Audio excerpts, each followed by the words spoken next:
हमारे YouTube channel ambition with BN sir में आप सभी मित्रों का बहुत बहुत स्वागत है।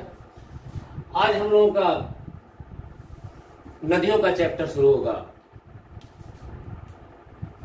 भारत की नदियों में जो है अगर देखा जाए तो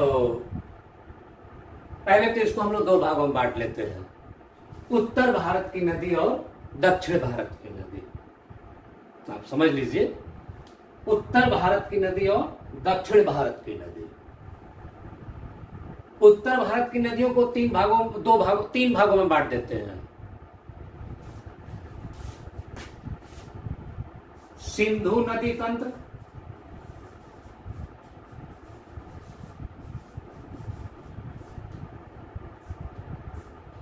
गंगा नदी तंत्र,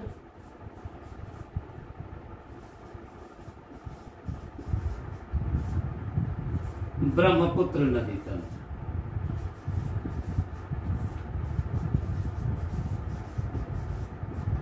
ब्रह्मपुत्र नदी तंत्र, ये उत्तर भारत की तीन नदियां, सिंधु नदी, गंगा नदी और ब्रह्मपुत्र और उसकी सहायक नदियां। और आप ध्यान दीजिएगा तो उत्तर भारत की सभी नदियां जो हैं या तो वो सिंधु में मिलती होगी या फिर गंगा में मिलती होगी या फिर ब्रह्मपुत्र में मिलती होगी। तो ये तो बात हो गई उत्तर भारत का। उसके बाद दक्षिण भारत में जो है बंगाल की खाड़ी में गिरने वाली नदियां दो भागों में बांटते हैं। बंगाल की खाड़ी में गिरने वाली नदियां और अरब सागर में गिरने वाली नदियां। बंगाल की खाड़ी में गिरने वाली नदियां और अरब सागर में गिरने वाली नदियां। तो आज हम लोग जो है उत्तर भारत की नदियों में ये हमने जो बनाया है सिंधु नदी तंत्र का अध्ययन हम लोग करेंगे। तो देखिए क्या है सिंधु नदी तंत्र में। नदी तंत्र का मतलब, जैसे हमने कहा कि सिंधु नदी तंत्र, गंगा नदी तंत्र, ब्रह्मपुत्र नदी तंत्र। तो सिंधु नदी तंत्र को जैसे मान लीजिए समझना है किसी भी नदी तंत्र को, तो मान लीजिए एक मुख्य नदी जा रही है, इसकी ये सहायक है, इसकी भी ये सहायक है, यानी मुख्य नदी और उनकी सहायक नदियों का जो ये क्षेत्र है ये पूरा नदी तंत्र कहा जाएगा। अब जैसे सिंधु में उसकी पूरी सहायक नदियों को जब मिला करके हम लोग पढ़ते हैं तो वो सिंधु नदी तंत्र हो गया। यानी सिंधु नदी तंत्र में सिंधु और उसकी पूरी सहायक नदियों को हम लोगों को पढ़ना है। तो हम लोग शुरू करते हैं। पहले तो हम लोग ये जान लें कि तीन ऐसी नदियां हैं जो पूर्ववर्ती नदियां कही जाती हैं, जैसे सिंधु नदी, सतलज नदी और यहां से एक और नदी निकलती है ब्रह्मपुत्र नदी। ये ब्रह्मपुत्र नदी, सिंधु नदी, सतलज नदी और ब्रह्मपुत्र नदी। इत्तेफाक की बात है कि ये तीनों नदियां एक ही जगह से निकल रही हैं। देखिए यहीं से तीनों नदियां निकल रही हैं। ये तीनों नदियां जो है पूर्ववर्ती नदियां कही जाती है। और पूर्ववर्ती का अर्थ आप अपना नोट भी कर लीजिएगा। पूर्ववर्ती का अर्थ होता है हिमालय के उत्थान से पहले से ये नदियां मौजूद हैं। मैं जब हिमालय का पहला चैप्टर पढ़ाया था तो मैं आप लोगों को बताया था कि जो अफ्रीका से टूट करके प्रायद्वीपीय पठार आया और उससे टकराया, तिब्बत के पठार से जब टकराया तो जो बीच का टेथीज सागर का जो मलबा था, टेथीज सागर का मलबा जब वो वलित होकर के ऊपर उठा तो वही हिमालय बन गया। लेकिन जब वह हिमालय बना उसके पहले से ये तीनों नदियां मौजूद हैं। मेरा मतलब समझिएगा, हिमालय जब बना उसके पहले से ये तीनों नदियां मौजूद हैं। ये तीनों नदियां निकलती थी और घूम करके आकर के और टेथी सागर में गिरती थी। ये भी जो है आके टेथी सागर में गिरती थी, यह भी जो है टेथी सागर में गिरा करती थी, क्योंकि ये पूरा इलाका टेथी सागर था। इसलिए इन तीनों नदियों को पूर्ववर्ती नदियां कहते हैं। तो याद रखिएगा कि पूर्ववर्ती नदियां कौन कौन है?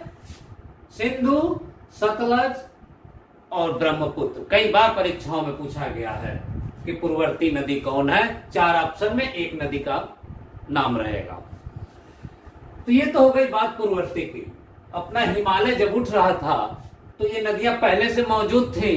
तो ये नदियां जो है जब उठ रहा था तो हिमालय को काटते जा रही थी, काटते जा रही थी, काटते जा रही थी। इसलिए इन नदियों ने 3 गाज का भी निर्माण किया है। याद रखिए, जैसे ये ब्रह्मपुत्र नदी तंत्र है तो यहां जो है दिहांग गाज का निर्माण करती है। कौन सा? दिहांग गाज का निर्माण करती है। ये सतलज नदी है तो यहां पर जो है सिपकी ला गाज का निर्माण करती है। सिपकी ला गाज का निर्माण करती है। और ये सिंधु नदी यहां पर बुंजी गाज का निर्माण करती है। उसी को हम लोग सिंधु गाज भी कहते हैं। बुंजी गाज का निर्माण करती है। यानी इन नदियों ने हिमालय को, मुख्य हिमालय को काट करके 3 बड़े गाज का निर्माण किया है। तो ये कभी कभी गाज भी आपसे पूछा जाता है तो आप लिख लीजिएगा ब्रह्मपुत्र दिहांग गाज कहां है? अरुणाचल प्रदेश में। सतलज सिपकीला गाज कहां है? हिमाचल प्रदेश में। उसके बाद आप लिखिए सिंधु नदी बुंजी गाज या सिंधु गाज कहां है? अब ये जम्मू कश्मीर में नहीं है, लद्दाख में पड़ेगा। जो नया राज्य बना है लद्दाख, केंद्र शासित प्रदेश, तो ये लद्दाख मिलेगी। यानी बुंजी गाज यानी सिंधु गाज कहां है? लद्दाख में। करेक्ट? तो ये आप लिख लीजिएगा। तीनों गाज को मैंने आपको बता दिया। अब जो है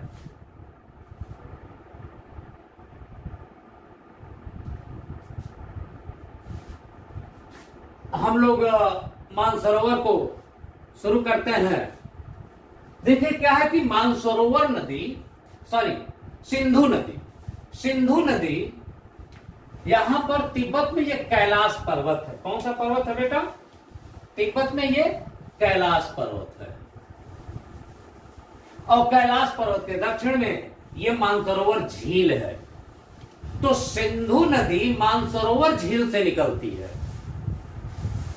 सिंधु नदी मानसरोवर झील से निकलती है और उत्तर पूर्व दिशा में बहती है। प्रश्न आपसे पूछा जाता है कि सिंधु नदी कहां से निकलती है? तो सिंधु नदी मानसरोवर झील से निकलती है। अगर यह पूछे कि सिंधु नदी किस ग्लेशियर से निकलती है तो ग्लेशियर का नाम होगा बुखारचू। बुखारचू ग्लेशियर। और अगर यह पूछे कि किस पर्वत से निकलती है तो आप लिखिएगा कैलाश पर्वत। क्या मतलब समझ रहा है ना?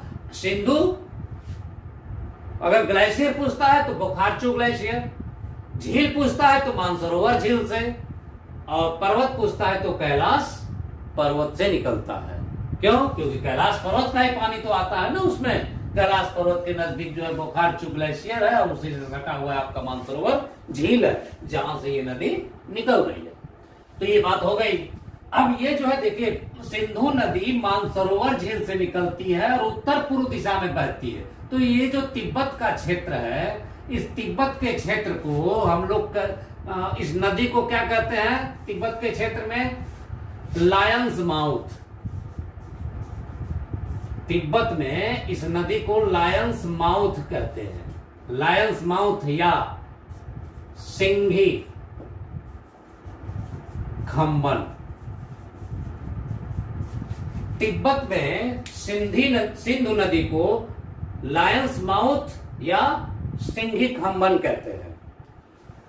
तिब्बत के बाद जो है यह स्थान जो है दमचौक कहलाता है जहां से वो भारत में प्रवेश करती है। तो यानी इस दमचौक नामक स्थान से, दमचौक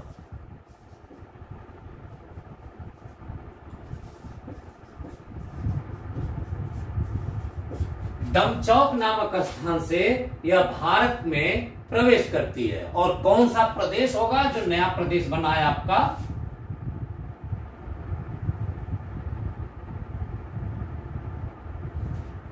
ये नया प्रदेश आपका बना है जम्मू कश्मीर और लद्दाख। तो लद्दाख में प्रवेश करती है, कहां से? दमचौक नामक स्थान से। जब लद्दाख में प्रवेश करती है तो ये दो पर्वत श्रेणियों के बीच, लद्दाख और जास्कर के बीच होते हुए आगे बढ़ती है। तो यहां देखिए काराकोरम, लद्दाख और जास्कर, मैं आप पढ़ा चुका हूं सभी पर्वत। तो लद्दाख और जास्कर के बीच होते हुए ये नदी उत्तर पूर्व दिशा में, उत्तर पश्चिम दिशा में आगे बढ़ रही है। तो लद्दाख और जास्कर के बीच इसी नदी के दाहिने तट पर लेह शहर है। कौन सा शहर है? लेह शहर। मतलब ध्यान दीजिए कि यह नदी जो है सिंधु नदी लद्दाख और जास्कर के बीच होते हुए बहती है, उत्तर पश्चिम दिशा में जा रही है, और इसी नदी के तट पर, दाहिने तट पर लेह शहर स्थित है। और लेह शहर लद्दाख और जास्कर के बीच स्थित है, क्योंकि सिंधु नदी आपकी जो है लद्दाख और जास्कर के बीच से होते हुए जा रही है, और उसी के तट पर जो है लेह शहर है। इसका मतलब कि लेह शहर भी लद्दाख और जास्कर श्रेणी के बीच स्थित है। आगे जब जाता है तो यहां गिलगित है, गिलगित के समीप, गिलगित के समीप शानदार गार्ज का निर्माण होता है, जिसको हम लोग गुंजी गार्ज कहते हैं या सिंधु गार्ज कहते हैं।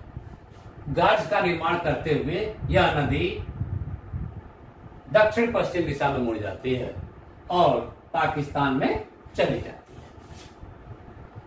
पाकिस्तान में जब जाती है तो यहां अरब सागर है, ये अरब सागर, अरब सागर में ये डेल्टा बनाती है, अरब सागर में गिर जाती है, जहां पर कराची है। इसके डेल्टा क्षेत्र में ही कराची शहर स्थित है पाकिस्तान का। इसकी कुल लंबाई देखा जाए तो 2880 किलोमीटर है। सिंधु नदी की कुल लंबाई देखा जाए तो 2880 किलोमीटर है। और भारत में देखा जाए तो दमचौक से लेकर, भारत में दमचौक से लेकर और पाकिस्तान में चिल्लार है, ये भारत में चिल्लार है, चिल्लार के बाद ये पाकिस्तान में चली जाती है। तो दमचौक से लेकर चिल्लार तक 1114 किलोमीटर की यात्रा करती है। मतलब यह जो है लद्दाख प्रदेश में 1114 किलोमीटर की यात्रा करने के बाद पाकिस्तान चली जाती है। तो ये तो हो गई सिंधु नदी। देखा जाए तो सिंधु नदी ब्रह्मपुत्र नदी के बाद भारत से होकर बहने वाली नदियों में दूसरे नंबर पर है।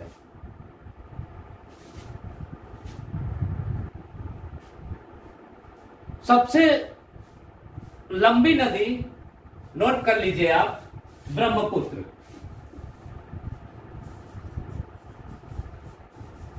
ब्रह्मपुत्र कुल 2900 किलोमीटर की यात्रा करती है। दूसरे नंबर पर अगर देखा जाए तो सिंधु नदी, सिंधु नदी 2880 किलोमीटर की यात्रा करती है। तीसरे नंबर पर देखा जाए, आप नोट करते रहे इसको, गंगा नदी, गंगा नदी 2525 किलोमीटर की यात्रा करती है। उसके बाद देखा जाए तो सतलज नदी, सतलज नदी 1500 किलोमीटर की यात्रा करती है।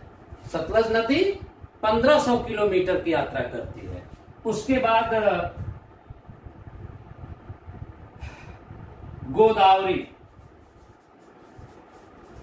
गोदावरी नदी 1465 किलोमीटर की यात्रा करती है।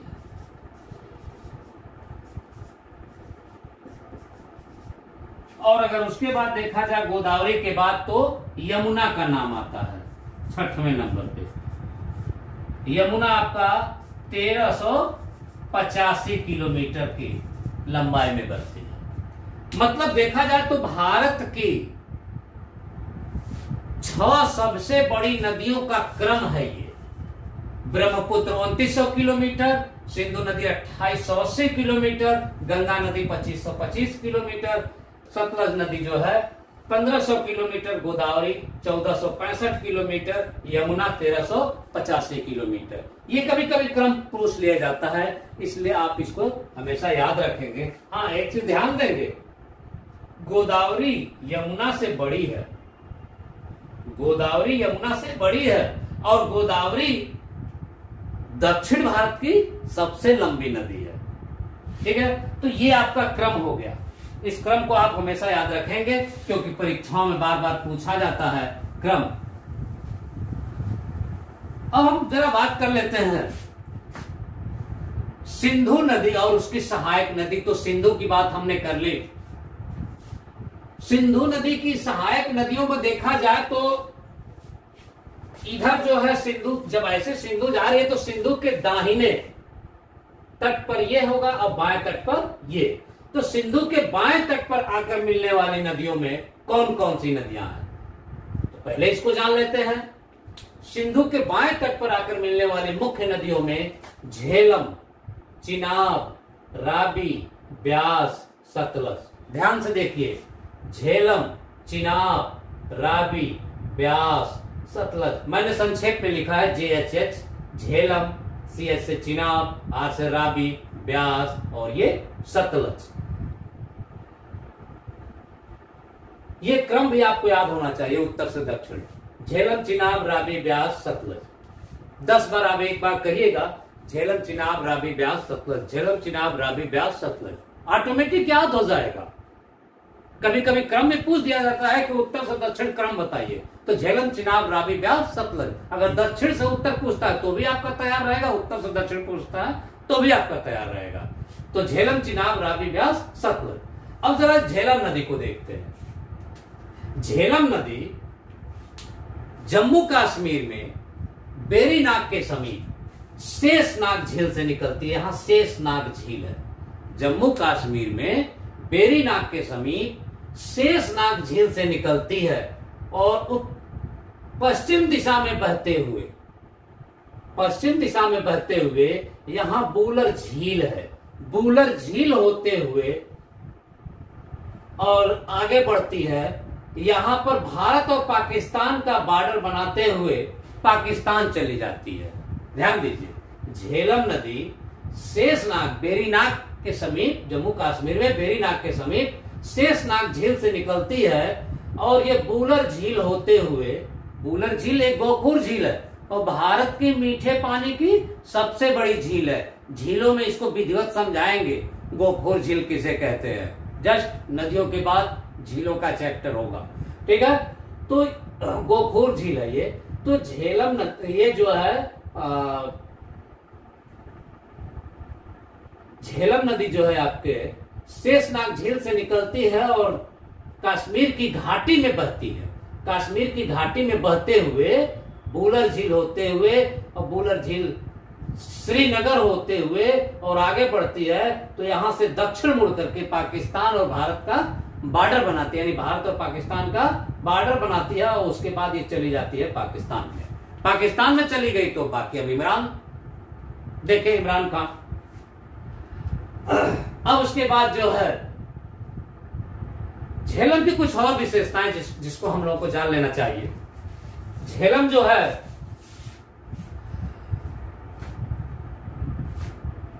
बूलर झील का निर्माण करती है, जिसको गोखूर झील कहते हैं। उसकी दूसरी विशेषता, यह अनंतनाग से बारामूला तक नौका गम्य है। यह अनंतनाग से बारामूला तक नौका गम्य है, नाव चलाने लायक है।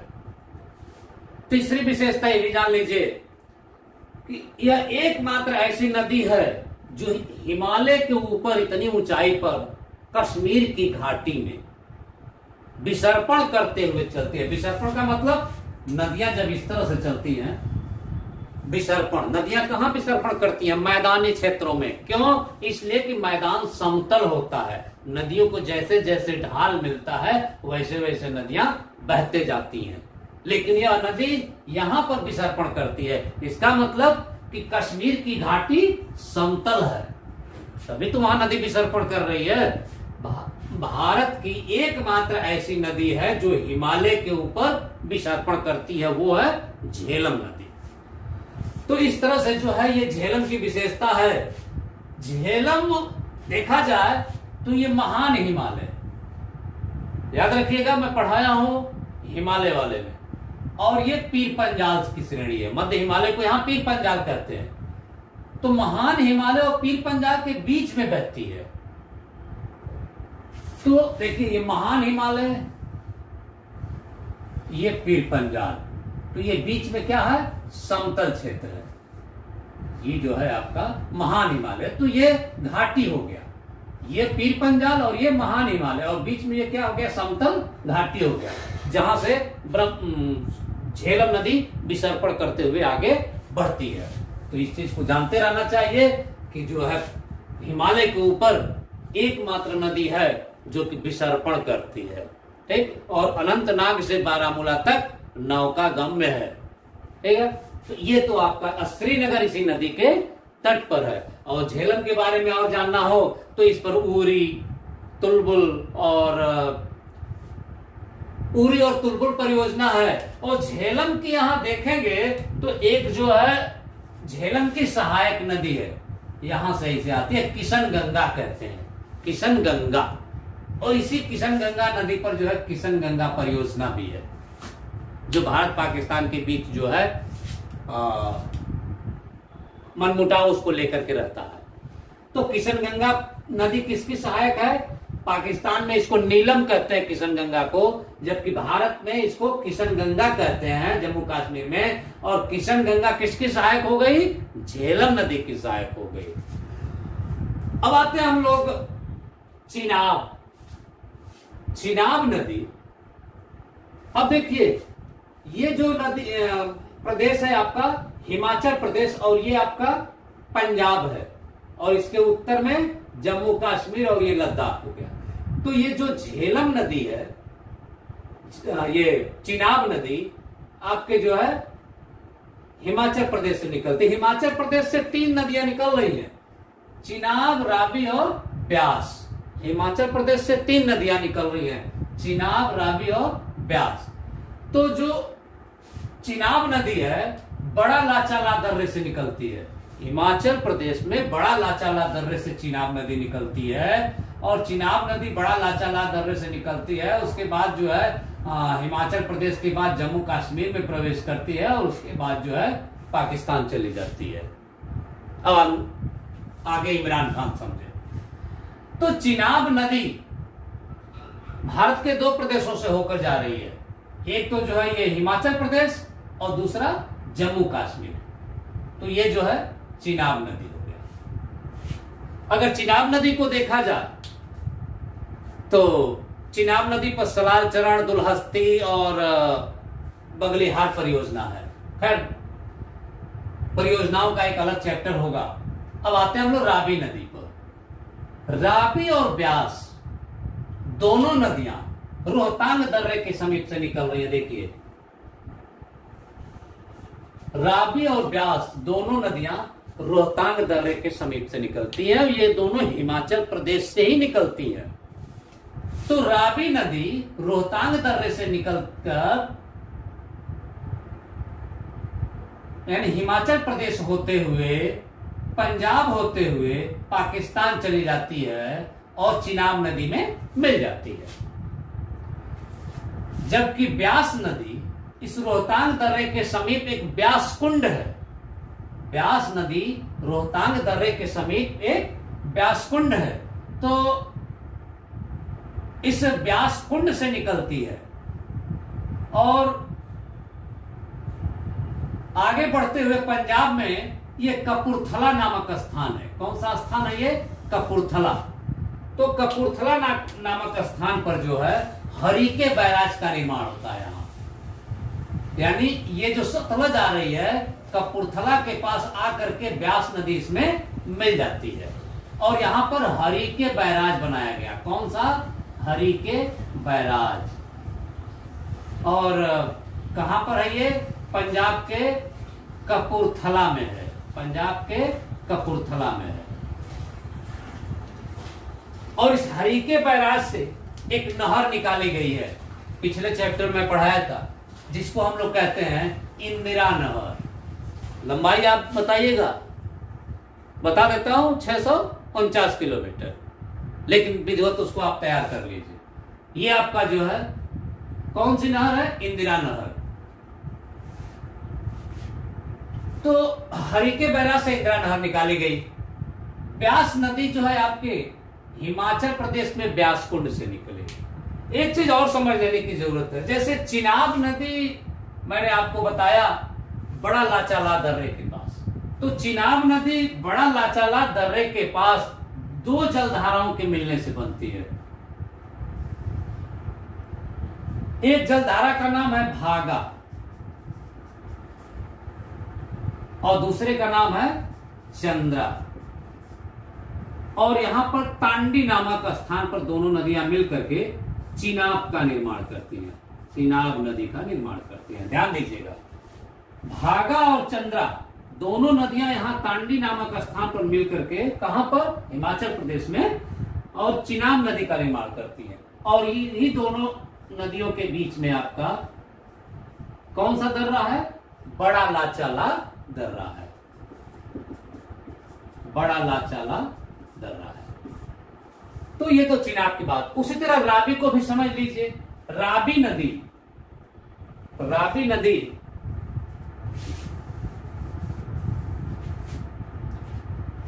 दो नदियों के मिलने से बनती है। एक है तंतागिरी, तंतागिरी, और दूसरा भांदल। क्या है? भांदल नदी। तंतागिरी और भांदल नदी। और ये कहां आकर के मिलती है? भांडा, भाड़ा, भंगाल, और यहां से ये रावी कहलाती है। ठीक, कांगड़ा जिले की बात है ये। और यहीं पर आपका जो है कौन सा दर्रा है? रोहतांग दर्रा है। ठीक, तो ये तो हो गई रावी। और ब्यास नदी इस रोहतांग दर्रे के समीप ही एक ब्यास कुंड है। ये ब्यास कुंड, ब्यास कुंड से जो है ब्यास नदी निकलती है। तो ये तो बात हो गई इनके उद्भव की। अगर इस तरह से देखेंगे तो चिनाब नदी पर सलाल, दुलहस्ती और बलिहार आपको मैंने बताया है। उसके बाद जो है रावी नदी पर चमेरा और थीम परियोजना बनाई गई है। उसके बाद जैसे चमेरा जो है आपका हिमाचल प्रदेश में है और थीम आपका जो है पंजाब में पड़ता है। उस तरह ब्यास नदी पर अगर देखा जाए तो पोंग बांध बनाया गया है। बांध का एक हम लोगों का अलग चैप्टर होगा जिसमें हम आपको समझाएंगे। ठीक है, अभी आगे चलते हैं। उसके बाद अब आते हैं हम लोग सतलज पर।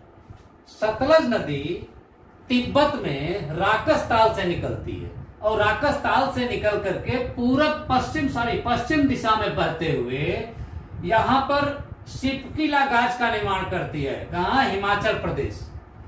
और सिपकीला गाज से भारत में प्रवेश कर जाती है, यानी हिमाचल प्रदेश में प्रवेश कर जाती है और पंजाब होते हुए उसके बाद पाकिस्तान में आती है और चली जाती है। यह कहां? मिठानकोट पाकिस्तान में। और पाकिस्तान में जाकर के यह जो है मिठानकोट में सिंधु नदी से मिल जाती है। यानी यह जो सतलज नदी है इन सभी नदियों का पानी लेकर के और सिंधु नदी में जाकर के मिल जाती है। उस स्थान का नाम है मिठानकोट और मिठानकोट आपका पाकिस्तान में स्थित है। तो ये तो हो गई सतलज नदी की बात। अब जरा इसका क्रम देखिए, इसमें कौन सी ऐसी नदी है जो पाकिस्तान में नहीं प्रवेश करती? चिनाब, झेलम, चिनाब, रावी, ब्यास, सतलज। तो जो ये ब्यास नदी है, ब्यास नदी जो है पंजाब में ही आकर के सतलज से मिल जाती है, वो पाकिस्तान में प्रवेश नहीं करती है। तो इस ब्यास नदी को हमेशा याद रखना है कि वो पाकिस्तान में नहीं जाती है। और झेलम, चिनाब, रावी, ब्यास, सतलज, इन्हीं नदियों को मिला करके जो है झेलम, चिनाब, रावी, ब्यास, सतलज पंजाब शब्द पड़ा। क्यों? क्योंकि देखिए ये जो हमारा पंजाब है फिलहाल इसमें 3 नदियां हैं, रावी, ब्यास और सतलज। लेकिन इधर जो है ये झेलम है और ये चिनाब। अगर इस तरह से पाकिस्तान का क्षेत्र इसे कर दिया जाए, जब हमारा देश अभी स्वतंत्र नहीं हुआ था, जब पाकिस्तान और भारत का बंटवारा नहीं हुआ था, जब उस समय, तो उस समय जो है ये भी जो पंजाब है यानी पश्चिमी पंजाब जो पाकिस्तान में चला गया वो भारत का हिस्सा था। तो अब 5 नदियां इसमें हैं। देखिए झेलम, चिनाब, रावी, ब्यास, सतलज। तो इस 5 नदियों के नाम पर पंजाब पड़ा, यानी पंचनद कहा जाता है उसको। तो पंजाब पड़ा इस 5 नदियों को। देखिए ये झेलम आ रही है, तो ये झेलम, चिनाब, रावी, ब्यास, सतलज, इस 5 नदियां, चूंकि ये पश्चिमी पंजाब जो है पाकिस्तान में है और पूर्वी पंजाब भारत में है। लेकिन जब देश जब हमारा भारत और पाकिस्तान का बंटवारा नहीं हुआ था तो यह पंजाब भी भारत में ही था। तो अब ये पूरा पंजाब से 5 नदियां गुजर रही हैं, उसी को हम लोग कहते थे पंचनद। और इस पंचनद के नाम पर इस क्षेत्र का नाम पड़ा पंजाब। ठीक, तो इस चीज को आपको ध्यान रखना है। इसके बाद अगर ध्यान दिया जाए तो ये तो आपकी हो गई सिंधु नदी के बाएं तट पर आकर मिलने वाली नदियां। जैसे सिंधु नदी आ रही है तो ये बायां तट और ये इधर दाहिना होगा। तो सिंधु नदी के बाएं तट पर आकर मिलने वाली नदियां, अगर देखा जाए तो दाहिने तट पर कौन कौन सी नदियां आकर के मिलती हैं, तो दाहिने तट पर आकर मिलने वाली नदियों में आप नाम लिख लीजिए श्योक नदी,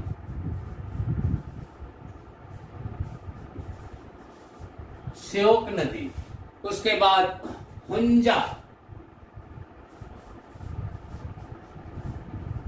हुंजा। उसके बाद गिलगित, श्योक नदी, हुंजा नदी, गिलगित नदी। यह तीनों नदियां भारत में ही बहती हैं। ठीक है, तो यहां देखिए ये श्योक नदी है, ये काराकोरम से श्योक नदी ऐसे आती है और इसमें आकर के मिल जाती है। ठीक है, तो ये श्योक नदी, और श्योक की एक सहायक नदी है जिसको हम लोग नुब्रा नदी कहते हैं। कौन सी नदी कहते हैं इसको? नुब्रा नदी। श्योक की सहायक है कौन सी नदी? नुब्रा नदी। यानी इसकी सहायक नदी का क्या नाम है? नुब्रा।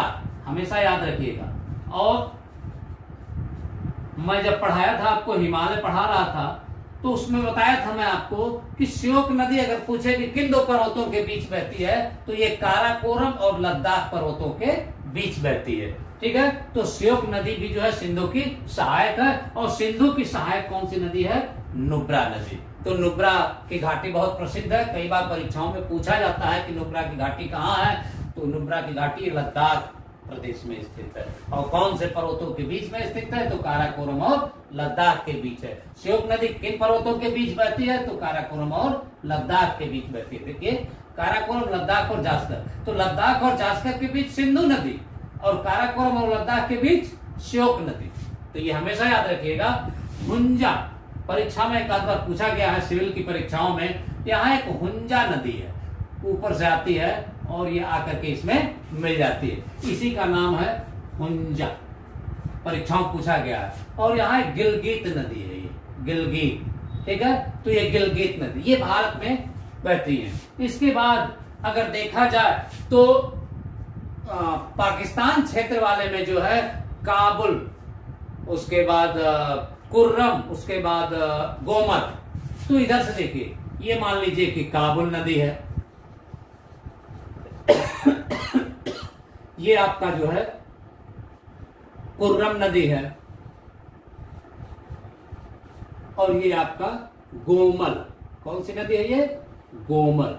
ठीक, तो अगर देखा जाए तो दाहिने तट पर आके मिलने वाली नदियों में श्योक नदी, हुंजा नदी, गिलगित नदी। उसके बाद यहां पर काबुल, उसके बाद एक और है गोमल, गोमल नहीं कुर्रम, उसके बाद गोमल। यानी सिंधु के दाहिने तट से आकर मिलने वाली नदियां, सिंधु के दाहिने तट पर आकर के ये नदियां मिल रही हैं। देखिए श्योक, हुंजा, गिलगित, काबुल, कुर्रम और गोमल। ठीक, तो ये आपको याद रखना, सिंधु की सहायक नदियां ये हैं। और सिंधु की मुख्य सहायक नदियों में मैंने आपको बताया झेलम, चिनाब, रावी, ब्यास, सतलज, जिसको पंचनद कहते हैं। इस पंचनद के नाम पर ही इस क्षेत्र का नाम पंजाब पड़ा। ठीक, अब थोड़ा सा और हम लोग देख लेते हैं। तो आपको याद रखना है कि सिंधु मानसरोवर झील से निकलती है, झेलम नदी जम्मू कश्मीर में जो है शेषनाग झील से निकलती है, चिनाब नदी ये हिमाचल प्रदेश में जो है बड़ा लाचला दर्रे से निकलती है, एचपी कर लीजिए। रोहतांग दर्रा, रावी नदी रोहतांग दर्रा है, यह भी एचपी यानी हिमाचल प्रदेश से निकलती है। ब्यास जो है रोहतांग दर्रे के समीप एचपी से निकलती है, यानी हिमाचल प्रदेश से निकलती है। सतलज नदी आपका ये जो है तिब्बत से निकलती है। और कौन से झील से? राकसताल झील से। देखिए सतलज नदी राकसताल झील से निकलती है, ठीक है, और भारत में जो है सिटकी लागार से प्रवेश कर जाती है भारत में। तो ये आप देखेंगे कि सतलज नदी जो है राकसताल से निकल रही है। कहीं कहीं किताबों में इसको राक्षस ताल भी दिया हुआ है, इसलिए घबराने की जरूरत नहीं है। इसे राक्षस ताल कह लीजिए चाहे राक्षस ताल झील कह लीजिए। ठीक, तो ये आपको जो है कहां से नदियों का उद्गम होता है ये मैंने आपको बता दिया। अब थोड़ा सा एक चीज और देखा जाए तो हालांकि पिछले वीडियो में पढ़ा चुका हूं,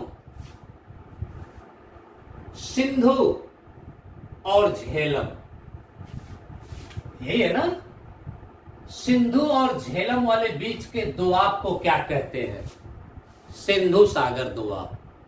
उसी तरह झेलम और चिनाब के बीच वाले दोआब, यानी झेलम और ये चिनाब, देखिए ये झेलम है और ये चिनाब, ये बीच का जो क्षेत्र है इसको हम लोग चाज दोआब या छाछ दोआब कहते हैं। ठीक, उसके बाद चिनाब और रावी के बीच, यानी ये चिनाब है और ये रावी, ठीक, तो रचना दोआब, इसको हम लोग कहते हैं रचना दोआब। इसके बाद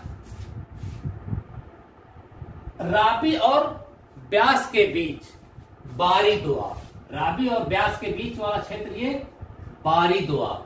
उसके बाद ब्यास और सतलज के बीच का जो इलाका है इसको हम लोग बिष्ट दोआब कहते हैं। कौन सा दोआब कहते हैं? बिष्ट दोआब कहते हैं।